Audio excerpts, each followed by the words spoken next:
Natural disasters can destroy affordable housing within years.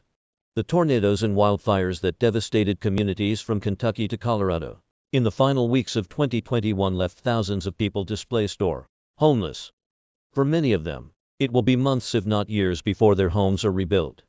That's especially hard on low-income residents. As a professor of urban planning, I study the impact of disasters on affordable housing, resilience, and recovery. The losses of hundreds of homes in towns across the Midwest and in Boulder County, Colorado, show two sides of that impact and illustrate why communities need to plan now to protect their most vulnerable residents as their towns recover. In doing so, they also protect their economies.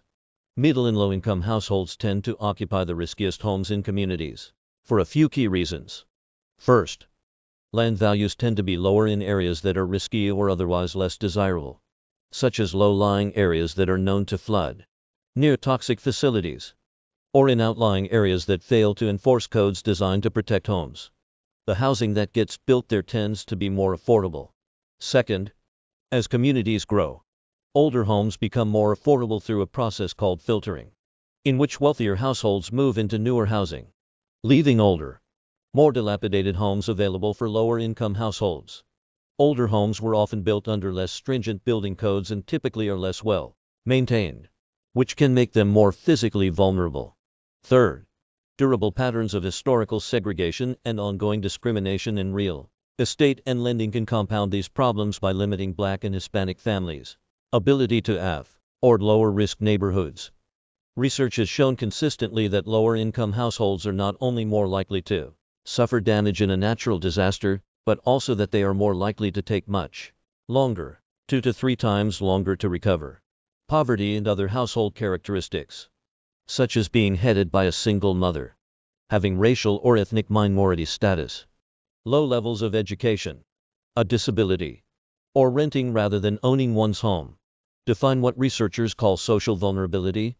The location and quality of housing, combined with the vulnerability of residents, means that those most affected by disasters are often those least able to recover from them. Communities need to understand that slow recovery for vulnerable households can slow the recovery of the overall community. Researchers have found that housing recovery is strongly linked to business recovery. Workers need housing so they can return to work, and businesses need workers so they can resume operations.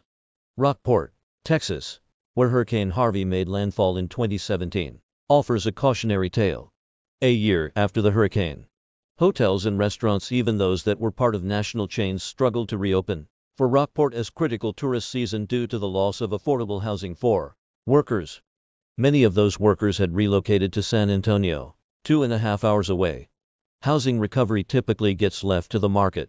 For home-owning households with good insurance, the market works reasonably well. But for lower-income households, including renters, it can be difficult to return to their homes or even their original neighborhoods. In depressed markets with low-value homes, like many of those impacted by the December tornadoes in Kentucky and the Midwest, replacement values are not enough to rebuild equivalent housing. Home values in these areas may average less than $100,000. It is nearly impossible to build a home for that today. Hot markets like Boulder County, Colorado, face a different challenge. Rebuilding in those markets allows developers and speculators to take advantage of redevelopment opportunities. Research suggests that affordable housing will almost always be replaced by more expensive housing that's targeted to a wealthier demographic. And for low-income residents who rent and lose their homes to disasters, there is little chance that they will be able to return to their original development. Little is known about where they end up. Safety nets exist but are inadequate. Short-term assistance from the Federal Emergency Management Agency's Individual Assistance Program helps displaced households find temporary housing and make repairs to homes that qualify. Assistance can also come from community development block grants from the Department of Housing and Urban Development.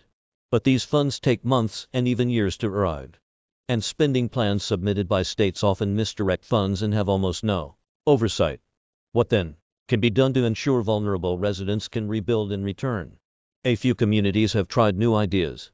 La Grange, Texas, which flooded during Hurricane Harvey in 2017, is experimenting with community land trusts.